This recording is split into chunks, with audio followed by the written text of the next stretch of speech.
తిరుపతి పదగతి కాగా మేని మలుపుల చెలువపు గమనము వీణ పలికిన జిలిబిలి గమకము కాలి మువ్వగ నిలిచెను కాలము పూల పవనము వేసెను తాళము గేయమైనది తొలి ప్రాయం రాయమని మాయని మధుకావ్యం స్వాగతించెను ప్రేమ పదం సాగినది ఇరువురి బ్రతుకు రథం కోరికల తారకల సీమలకు చేరుకొనే వడి వడి పరువిడి ఉదయ రవి కిరణం మెరిసినది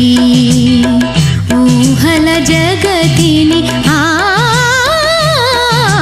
లలిత ప్రియ కమలం విరిసినది